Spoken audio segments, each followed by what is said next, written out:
It's time for another episode of Rainmaker for Contractors. Interviews and success stories with $1 million plus basement waterproofing and foundation repair owners.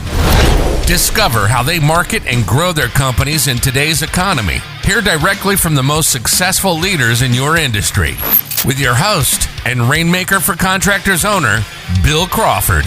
What's up, everyone? Welcome. And today I'm super excited to be talking about sales. So mid-January last month, Effectus Leadership, which is made up of John Bryant and myself, we're asked to be the keynote speakers at the Basement Health Association annual conference in Las Vegas, which is in conjunction with the World of Concrete. We did something different there, and we talked about the top 10 ways to improve sales. I'm going to do a version of that here in this podcast. I'm going to have my own spin on it. I'm going to put a positive spin on each one, and there's going to be a few different ones. Before we do that, though, let me say some announcements. Last year, I finished writing a book. It was a major project of mine, and quite honestly, I've done a horrible job of promoting it, but it contains a lot of valuable information that I think can help grow your basement waterproofing and foundation repair company. If you're interested, you'll find it on Amazon. It is called Proven Strategies to Maximize Your Digital Leads for Basement Waterproofing and Foundation Repair Contractors. If you just went to Amazon and typed in internet marketing, basement waterproofing, it should come right up. Wanted to let you know about that. I did give quite a few copies away when the Basement Health Association was in Atlantic City last year. So please take advantage of that. And if you enjoyed it or have already read it, please leave a review. Secondly, Effectus Leadership will be doing another sales training conference in Charlotte, North Carolina on April 19th and 20th. You can go to the effectusleadership.com website to get more information. And lastly, most of you know I own Rainmaker for Contractors, which is a full-service digital marketing agency.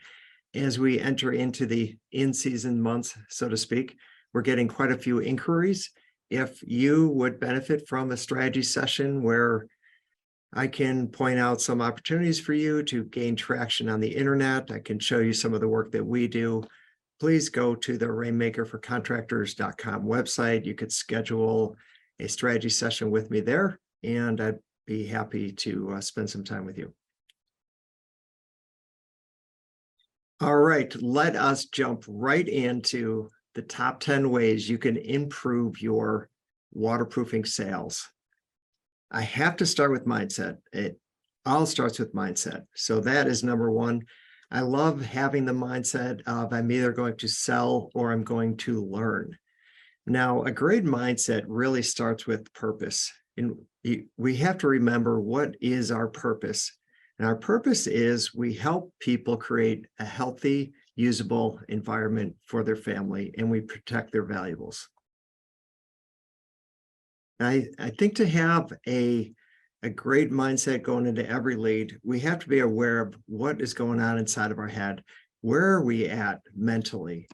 And we have to focus on our habits and routines. We have to focus on being prepared, being resilient, having fun, being sincere, following the path of our sales process, coming from help, and just, overall enjoying what we do. People want to work with people that are successful, people that are happy, that are easy to get along with, and believe in your purpose, enjoy what you do, and go in and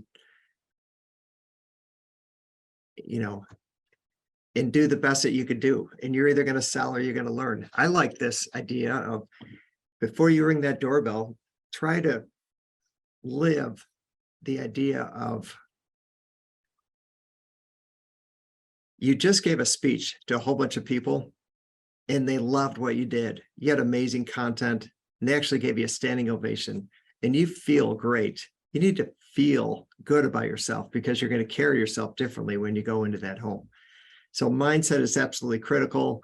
Always, you got to check your mindset and you got to put some positive stuff in your head. All right, the second item that I'm going to say is know what you're walking into. Part of that is going to be from the scheduling department, depending on how you're set up. I know some companies don't let their sales reps call the homeowners, and some sales reps just book leads and they give the lead to the sales rep and the sales rep calls the homeowner. So there's quite a few different companies out there, but I would say do everything you can to try to know what you're walking into. Reason why is sometimes when you go into a lead, there's these negative things that happen. And when those negative things happen, our mind gets triggered. And so the more you could be prepared for those negative things to happen, the better you're going to respond to them when it's live. And also on a positive aspect, try to identify things ahead of time that you might be able to connect with people socially. It's so important to connect with people early on in the presentation, not as you're walking out the door, because it's just going to change the entire dynamic of your conversation with them and the time that you're in their home. I'm going to unpack that one a little bit later, but this one, try to know as much as you can about the situation that you're going into, the people, their family, do they have kids, how long they've owned the home, all sorts of stuff. All right, item number 3, to improve your sales, always strive to do the questionnaire at the kitchen table in the beginning of the presentation. So when you walk in that door, you want to get to the kitchen table. And I know there's a lot of companies that they book just one homeowner. They don't run evening appointments, and other companies they only run appointments when both homeowners are there. So there's quite a mix there. But regardless of the situation, I really want to encourage you to get to the kitchen table. So why do I say that? Well, when you go to a doctor's office, what happens? They say, oh, great, thanks for coming in. Can I have your insurance card? Can I have your driver's license? Here's a clipboard, go sit down and fill this out. And you're signing forms and you're giving all sorts of information, and they're really dictating everything that's going to happen there. You're signing off on HIPAA, you're giving them your health history, even though they had it from last time. Has anything changed? And you basically want to do the same thing because you want to get that information from them as much as possible. And the more that they'll admit to what's going on downstairs, when you're upstairs, it's actually going to make your inspection that much easier. And then you're able to set the agenda and let them know what you're going to do, that you're going to do a full inside and out inspection, and then you're going to come back to the table and explain what you found and what the various solutions are. So it really puts you in control of the entire time that you're in the home. The other thing that I would add to that, I would try to keep track how many appointments, that you run in a week or in a month. How many times are you getting to the kitchen table to do your questionnaire? It's a really good statistic that you want to keep track of. And if you're thinking like, oh, I do the questionnaire, I just go in the basement and I just kind of, sprinkle those questions into the inspection as I'm doing it, I don't fall for that. Don't accept it. That's not what I'm talking about. I'm talking about doing the questionnaire at the kitchen table. You got to figure out how to get to the kitchen table. All right, number 4 is get both homeowners at the appointment, and I'm going to mix this one into the same one. Get both homeowners in the basement. Now, having talked to a lot of different companies, they'll always say, oh, we try to get both homeowners at the appointment. And fact of the matter is, there's a huge gap between some companies and others. So some people will say we try to get both homeowners at all appointments, but they're not even really set up to run appointments with both homeowners. Like they might just softly ask. And then there's other companies that they won't send an inspector out to the home unless they know for sure that both homeowners are going to be there at least 90% of the time. And at least when they had the conversation, they said that both homeowners were going to be there. So there's quite a large gap between the two extremes. And I want to encourage you to try to get both homeowners there for obvious reasons, right? Because you're not doing a 2-step close, so to speak. You're not sending the rep back out there, and you're going to increase your chances of selling that lead when both homeowners are there. Now, why do you want to get both homeowners in the basement? I'm going to back up a little because I think there's some listeners that may not be getting a homeowner into the basement at all. You really need to get at least one homeowner into the basement, but you want to shoot for both homeowners. Why do you want to get both homeowners in the basement, or even one? It's very similar. Everyone listening has purchased a car. When you buy a car, that sales rep wants to get you in the car and they want you to do a test drive. And nowadays they want you to take it home and use it for a day or two at no charge, because they want you to experience it. They want you to use your senses. They want you to feel what it's like to drive that car, and how often the stereo comes on and the cup holders and the feel of the steering wheel. That's what oftentimes sells cars. There's a feeling we get when we drive a car, and when you do an inspection, homeowners don't really dig up all the damage that moisture or water can do in a basement really until that inspector is there, because they're kind of waiting for that person to come. And now the inspector hopefully is going to do a really thorough job. And now they kind of have to admit to what's really going on inside their basement. And that's your time to uncover things with them so that you together with them can experience discovering new damage, asking them questions about all sorts of damage that has been found when you pull up the carpeting, or when you scrape a screwdriver across painting or peeling paint, or when you point out or pick up let's say a paint can from the ground, and there's a rust circle on the ground, which is an indication of moisture coming through the cement. So your inspection is going to be so much more powerful when you can get a homeowner or both homeowners in the basement so you can experience this stuff together. All right, number 5 is be thorough in the basement inspection or the foundation inspection. I would, if you want like a time gauge, which is just kind of a real minimal thing, at least 20 minutes in that inspection. You need to be super thorough. You need to be using all your tools. You need to inspect all 4 walls and the floor. You need to lift things, move things, look behind things, look under things. You want to look everywhere. You want to document your findings. Some companies take pictures. Some companies print out photos right in the home. Some companies use tablets to take pictures so that they could bring that upstairs.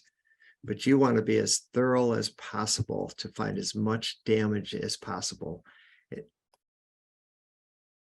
Bottom line is, the more damage that you find, the more professional you're going to come across, and the more you can justify a higher price because you're fixing more stuff. All right, number 6, establish a connection as early as possible.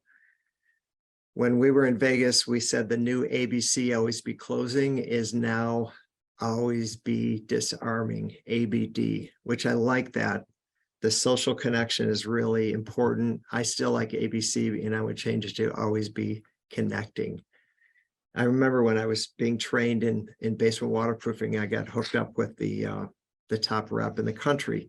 In the first lead that we ran, the rep rings the bell, and I'm supposed to be quiet and watch. And the homeowners opened the door, and it was husband and wife, and they said, "Come on in." And so the rep I was being trained by took about 2 steps in, and he stopped. And at this stage, my nose is almost on his back, and I'm in the door frame. And I'm kind of thinking to myself, what is he doing? And he was just quiet, and he stopped. And the homeowners had taken 2 or 3 steps, and then they stopped, and then they turned around and they looked at the rep because they were wondering why he stopped. And he said, "What school district is this?" And they answered it was whatever it was, Juliet Low grade school in the area. And he goes, "Oh, okay. Do you know Joni Mitchell?" And funny, the singer, and she was actually a teacher. And they looked at each other and they said, "Yeah, our son had her for homeroom last year." And he says, "Oh, okay. My wife knows her because my wife is in the school district."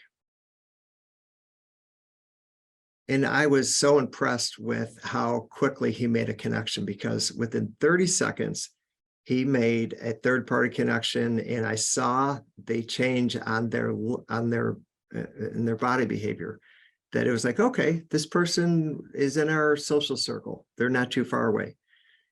Let me contrast that to when I would train sales reps and I'd run leads with them, usually about, the fourth or fifth lead. And I would watch them. I notice, when you're newer and it's a new job and there's so much going on in your head, I noticed how long it took them to make a social connection, because you could always see it in the nonverbal behavior of the homeowners. And usually it wasn't until about, sometimes it wasn't until about an hour and 15 minutes until the homeowners felt like, okay, I feel safe with this person and I'm going to warm up to them and they're actually helping me and so on. So the sooner you can make connections, the more it's going to change the entire presentation. Now, no one wants you to come home or come to their home and have you try to be their best friend. Like, they want their basement inspector, right?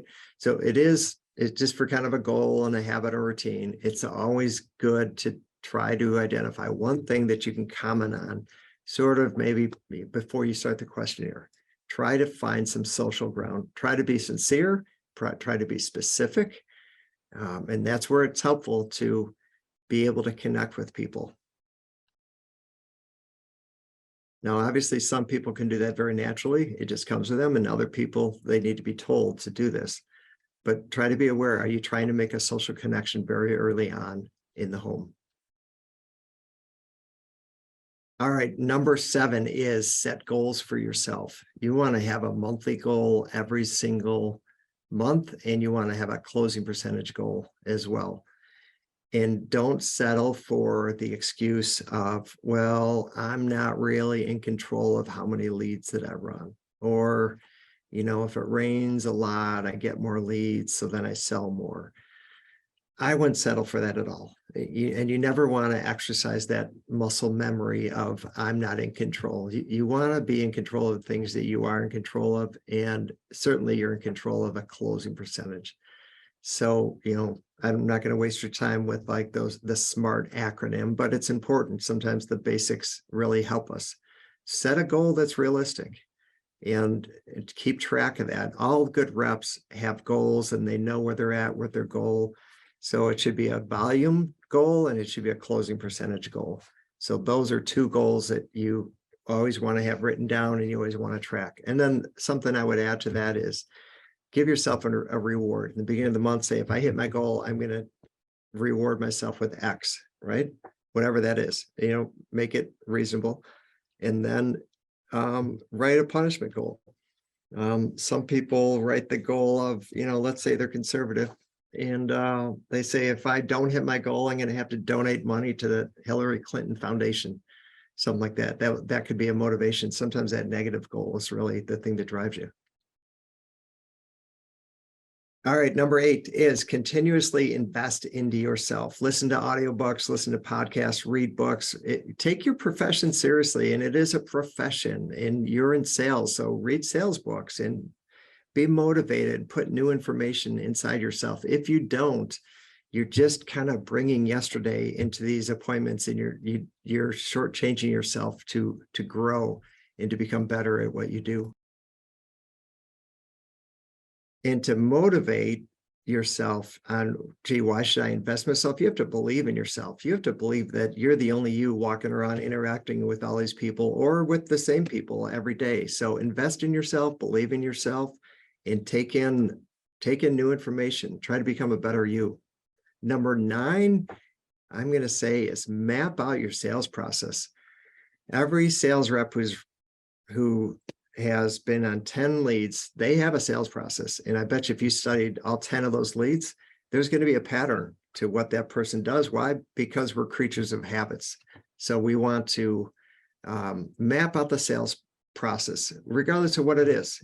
This maybe is something like a, hi, I'm Bill, I'm an alcoholic. And you might say, I'm Joe and I have a crappy sales process, but map it out, map out what it is, and then map out what you want it to be and what it should be. And then figure out a way to do that sales presentation the way it ought to be. All right. Last one is number 10, make it easy for people to buy. I know some people, they do a few things. One is it's a Dr. Jekyll, Mr. Hyde. It's like, I'm a nice guy, but at the end, I'm going to try to power up on you. And I'm going to try to, pressure you into a sale. You don't want to do that. And you don't want to get in the way of the buying process. You want to make it easy. You want to, when you put that initial price in there, we teach to, stick it in the oven, let it bake for a while, let that sink in, that higher price.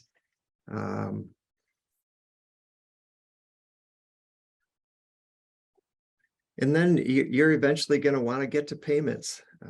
So you want that lower price on the table. It's always easier to close on payments than it is on the higher price. And you want to figure out what the deposit is. What kind of deposit are they comfortable putting down? And then maybe you want to redo your payments, because if they could put a decent deposit down, now your payments are going to go down. But try to keep it simple and keep it moving and offer your price and write it up and, just keep it moving. And yes, you do need to ask for the order a few times. You have to figure out a way to come through a side door and repackage it and revisit it and assume that they're going to want to write it up today. You're not there to visit. You're there to fix their problem. The best way to have a good, strong close is do a great presentation, do a great inspection, and then the natural thing to happen is to put that together at the end. All right, there it is. The top 10 ways to improve your waterproofing sales. I hope you got something out of this. If you like these podcasts, please subscribe, and we'll talk to you real soon. You've been listening to the Rainmaker for Contractors podcast, where basement waterproofing and foundation repair business owners and industry experts share marketing and sales information that helps you reach more customers. Please leave us a review on iTunes or your favorite podcast platform, and get all of our show notes at rainmakerforcontractors.com/podcast.